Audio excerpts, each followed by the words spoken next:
everybody, and welcome back to another video. Today I have a very special addition to my How Did series to show off to you all.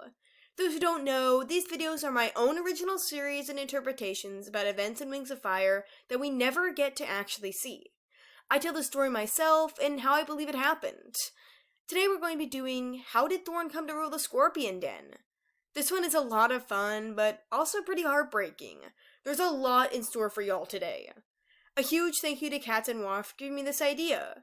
But before we begin, a shout out to my patrons. Throgliver95, Slightest Wild, Fizz, Thistle, Noobto, and Pyronuke. Thank you all so much for supporting me.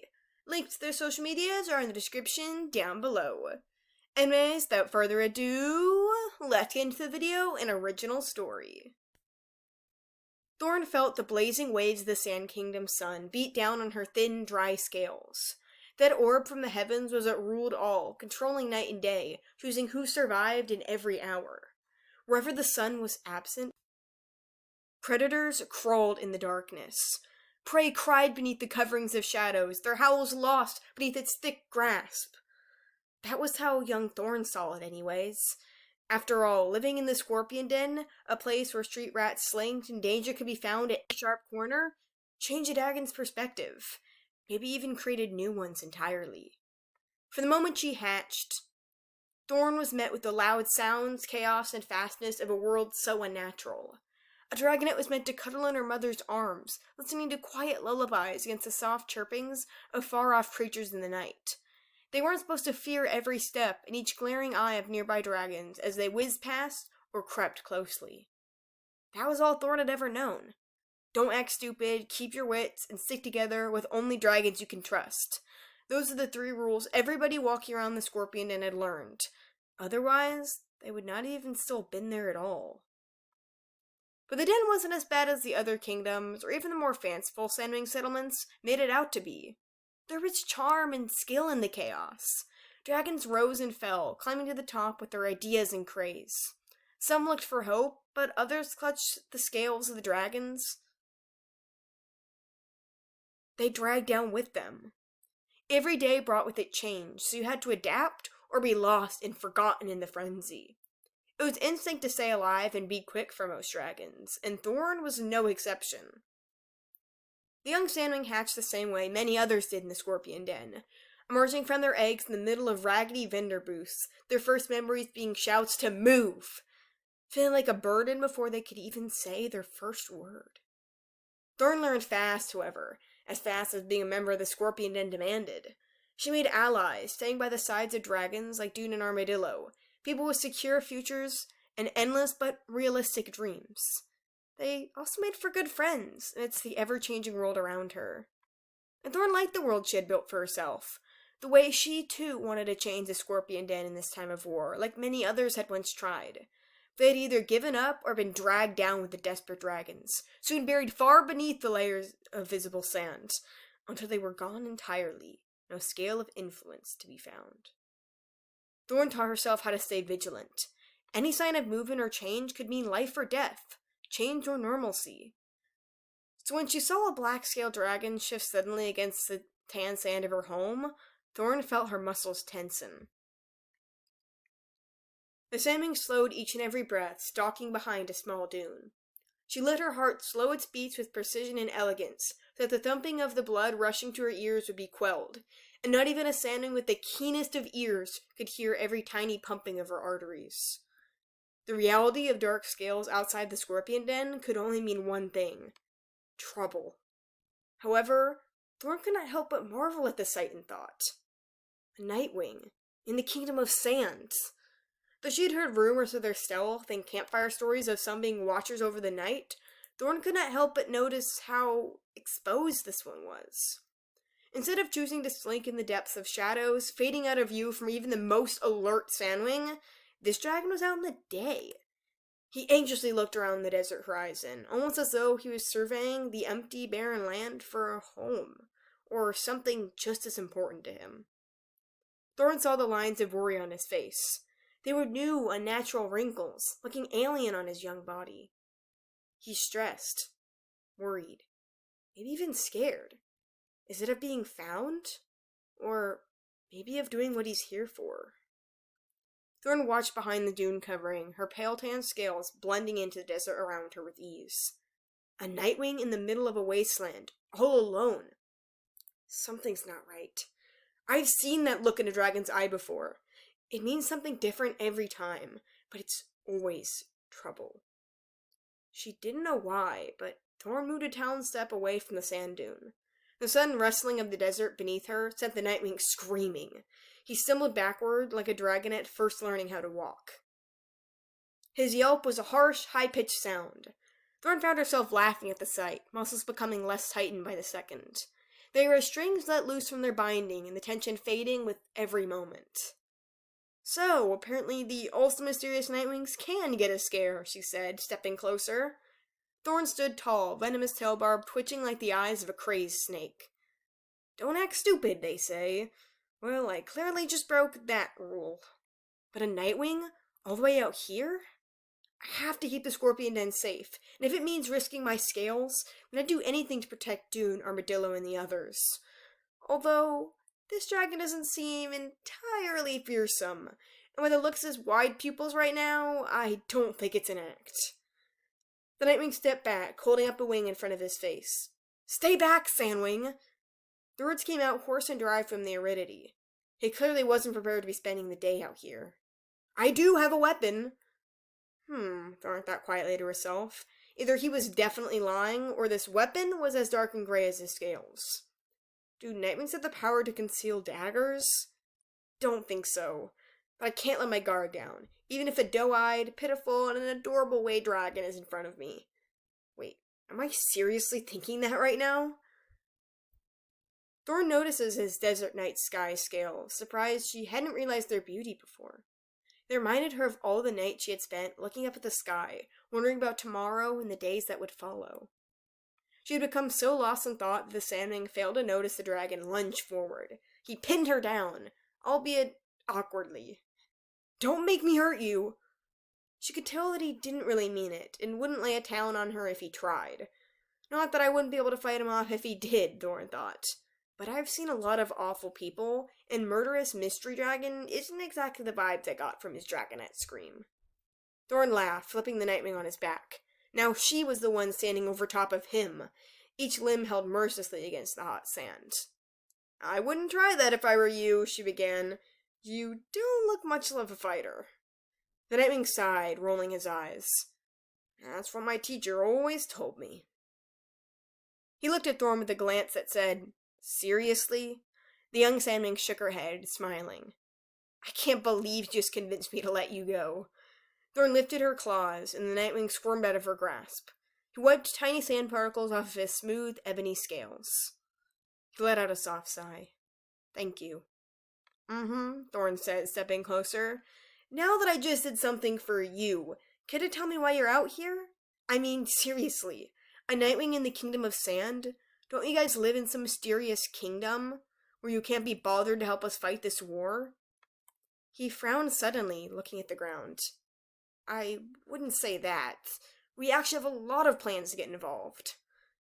He said the words with a twinge of sadness in his voice, a stark change from the dragon's charm. Thorn cocked her head to the side, thinking. I'm Stonemover, though, he added. I know I shouldn't be telling you that, and Moros here will definitely kill me if he finds out. But you don't look too bad, at least, not to me. Thorn smiled softly, though with a hint of pity. You don't want to go back there, do you? Stonemover shook his head. I mean, not really sometimes.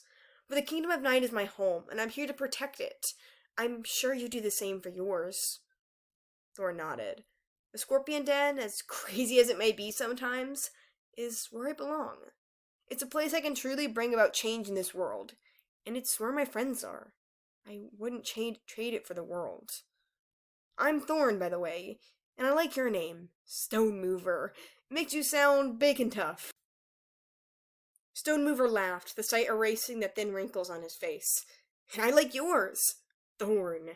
I'd say it makes you sound big and tough, but you already are. Thorn joined him in his laughter, wiping away a tear. Why, thank you. Never in my life, though, would I have imagined I'd be flirting with a nightwing, but hey, the den can't prepare you for everything. Stonemover's laughing turned to a quiet smile, his silver moon eyes sparkling against the sun above. Flirting, huh? Well, I haven't ever been this charmed by another Nightwing, so what you're saying really works. Stonemover moved closer, his face only inches away from Thorn's.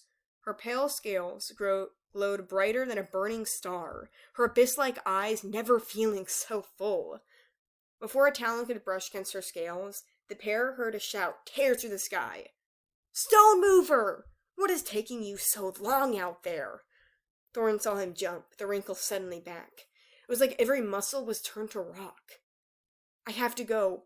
I'm so sorry, but I should be back in a few weeks. Thorn frowned, standing up. To do what? Stonemover only stared. It was like there were so many things he wanted to tell her, so many truths to lay out and stories to be told. But he only shook his head, eyes losing their warmth, but only for a moment. I promise I'll tell you when I can. It's a marvelous thing, though, he said. The angelic look in Stonemover's eyes returned, and Thorn barely felt like the previous glance had ever happened. It was like a fading mirage, something she questioned the existence of, despite it being in front of her face, but possibly unreal. You know, I know a fantastic place we could meet. There's an oasis far off east that nobody really goes to at night. Maybe I'll see you again there? Thorn asked. Stonemover smiled, the sight invigorating and fresh. I'll make sure of it. In the time it took for Thorn to blink, Stonemover had already vanished into the shadows of the nearby woods. And she wondered if he too were a mirage, a dragon so beautiful and so perfect. It seemed like their time together wasn't real. But Thorn held on to the memory like a desert star hung onto the night sky. And she waited every day for him to come back. And he did. The nights spent by that oasis were some of the best of Thorn's life. The way Stonemover's midnight scales reflected against the silver linings of the moon were enchanting. He looked into her eyes, feeling the warmth of a million suns. Each evening, with her talon in his, with only the stars watching, was beautiful. Sometimes Thorn forgot about the chaos of the Scorpion Den, or the latest turnaround news of the war. Stonemover was perfect, his calm words taking her away to a continent in the clouds. You know, the Big Dipper was always the constellation I dreamed of seeing, he said one night. Stonemover laid in his back, hand supporting his head on the cool sand. Thorn looked up, following after his gaze. It's funny, she began. I would have thought that as a dragon of the night, you would be familiar with the stars, seeing them every night before you go to bed in those fancy palaces of your far-off kingdom. Stonemover smiled softly, though let it fall into a small frown. We don't exactly live in palaces, he said. I don't really know who made that up. At least, we don't anymore. Thorn turned to lay on her side, facing Stonemover. She squinted, face contorted into a look of confusion. Everybody in the den always assumed you were out there living lavish lives. While you soared above the heavens, we were trapped under them. And I always sort of believed it. No Nightwings ever make contact with the rest of Pyria, not unless it's about the prophecy. Stonemover sighed, shaking his head. I wish we even had stars to see. It's one of my favorite parts about the Kingdom of Sand. You're surrounded by air you can breathe and skies you can be free in. My home isn't exactly the same. I struggle to even see life behind the eyes of my fellow dragons, yet the Symlings all appear full of hopes and dreams, even during these times. Thorn felt her heartbeat match his. The two were in sync down to the tiniest breath. Desert crickets chirped against the silence, but otherwise, the world was at peace. Quiet. Mesmerizing. I didn't know, Thorn said, turning to look up at the sky again. Stonemover smiled at her. You know, that's the reason I came here. It's something for my home, Thorn. A way to make it better for all of us. It's a lot, and I can't give you all the details. But I love you. And to keep a large part of myself a secret from you would pain me more than the claws of a million dragons. Thorn turned to look into his moonstone eyes, and loved how they looked like they were droplets of the desert sky on a dragon's face. She beamed at Stonemover, who felt his heart flutter at her happiness. I want to tell you everything about me, Thorn. I'm tired of waiting. He raised a talon to gently touch her earring, then moved his claw to her shoulder. And in that moment, Thorn leaned closer. There's not anything I don't want to know, my love. She kissed him gently on the cheek, and Stonemover's face lit up. Traces of pink trickled over his dark face, and he moved to sit with his head on her shoulder. "It's not all amazing," he admitted, "but I will promise you one thing. I'm never going to leave your side, Thorn. And we'll work through this all together. The Kingdom of Sand feels more like a home to me than the Nightwing Kingdom. You feel like more of a home to me. And I'm ready to tell you everything about me, as you have told me everything about you." Thorn nodded, cuddling him closer. "I'm here to listen to all of it." And Stonemover began to speak. "That's why I'm doing it," he finished. "For my dragons. We all deserve a home like you have. Like we have here together. And with my magic, I can make it possible. I can allow my people to see the stars too." Thorn looked down at the ground, mind thinking a million things at once. Each idea, fear, sliver of hope ran past her brain faster than a racing skywing in the open air. She held Stonemover closer, his weight being the only thing to keep her truly there. "Magic? You're an animus dragon?" she began, voice shaky. "I've heard the stories about them, how some were so bad that dragon mothers had to drop their dragonets off cliffs. I love you, Stonemover, but I'm scared. Scared of what your tribe's tunnel idea might mean for the rest of us." He turned to put a towel on her cheek, caressing her face gently. "I promise you I'd never hurt anybody. I'm the only one who can make sure that Morosir and Battlewinter don't turn this into bloodshed. I'm doing this for us, for our dragons. Think of Armadillo, Dune, and Sixclaws. Imagine if they could meet me, if our relationship could be there for all the tribes to see. That is what the tunnels can be used for unity, not hurt." Thorn thought out his words, each thought becoming more grounded and steady in her head than the last. Eventually she nodded, though her skull felt heavy inside her head. "I remember the day I first met you, Stonemover," Thorn said. "All those months ago, I remember how scared you looked, and I don't want to see that in any dragon. But most importantly, I know you, so I trust you. The look in your eyes the moment we first locked glances showed me everything I needed to know. You'd never want to hurt anybody, not ever. If you think you can do this, no matter how scary it might be for the both of us, I know you can. I'm going to be here for you, through all of it." Stonemover's eyes radiated softness and serenity, being unable to take his gaze off Thorn. "And besides," the Sandman continued, "you wouldn't forget about me in this fancy new life of yours, being a peacemaker and all that. We have a lot more stars to see, and a lot more dragon hearts to change. You've certainly shaped mine." The pair smiled at each other, embracing in the other's warmth and comfort. A blanket of safety seemed to drape itself over their shoulders underneath the glowing moonlight. "I never will," Stonemover said finally. "And you've shaped my heart too. I can't wait to see where the tunnels will take us, and I promise you they will only be used for good."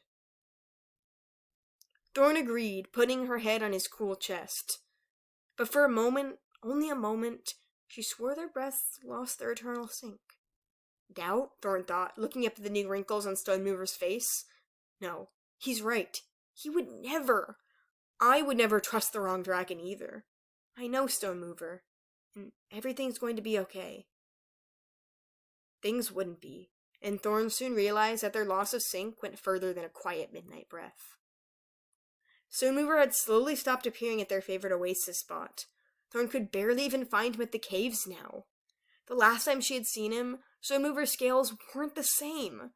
They were so different from the ones she'd leaned against every night, and his eyes were far from the glowing sparks of hope they used to be. He was cold and hard, almost as though hiding a grave secret from his love. But it can't be, Thorn thought to herself as she paced back and forth across her tent. He promised he'd tell me everything, and he did. We never kept a secret from each other again. Stonemover has to be okay. Dune's booming voice snapped her out of her thoughts suddenly. "Thorn?" he asked, stepping into her tent. The Sandwing jumped, her movements all too familiar to the ones of Stonemover a year ago. "Thinking about him again?" Dune asked, frowning. Thorn nodded quietly, knowing she could not hide her feelings from her best friend. "Stonemover's been so distant lately," she began. "I don't know what's gotten into him. It's like, ever since he told me the truth about his magic, he hasn't been the same. I've noticed the wrinkles, and now they're not just from stress. It's like his mind and thoughts are cold and tough as a rock. They used to be free, like stars in the sky. It's like I barely recognize my love anymore." Dune sat down next to Thorn. You don't think that he's hiding something from me? She interrupted. If you would have asked me 6 months ago, I never would have guessed. But I suppose I can ask him tonight. We're meeting up by an oasis near to the tunnels. That way he has no excuse not to show up. Tears began to well in Thorn's eyes, and she prayed that Dune took no notice. If he did, he didn't show it. I miss him, Dune. I miss the way he'd smile at me, instead of meeting my eyes the look of hidden hopelessness. I remember when he was so lively, and we could soar off into the depths of the night sky together. Now, he barely moves an inch. Dune nudged Thorn, giving a small smile. Hey, don't sweat it, he began. Things will work out between you two. Besides, you're tough. He'll tell you everything. I hope, Thorn said, though returned his grin. Really do hope. That night, as Thorn flew off to their hangout spot, she wished with all her strength that he'd be there, that she'd see Stonemover's gentle wings and ebony eyes greet her in a far too familiar embrace. But he wasn't there. The desert crickets chirped at nobody that night. Thorn's eyes darted across the oasis, but there weren't even sand tracks. It's going to be okay. Dune said it himself, Thorn thought wildly. I'll go check the caves. Maybe he was just too busy and forgot about our date tonight. It happens, I guess, but I'll forgive him if I see him there. Oh, Stonemover, please be there. The way Thorn's heart shattered into a million pieces at the sight of empty tunnels caused her body to lose all its breaths. She would have rather been stabbed in the back by a blade than be left behind by her lover. Physical pain? Thorn was a natural at stitching her own wounds and smiling through bruises. Anyone in the Scorpion Den had to be. The heartbreak was what really hurt. Not even a note. When Thorn returned to her tent in the den, she let the tears fall. Stonemover had left her. She knew by the sight of the empty tunnels that he was never coming back. His energy, his magic, it was gone from them. Like breath on a flickering flame, snuffing all the fire out. What she was met with were unfamiliar twinklings of magic. If they were Stonemovers, they were nothing like how they were when she met him. This was so stupid, Thorn shouted, claws digging into one of her pillows.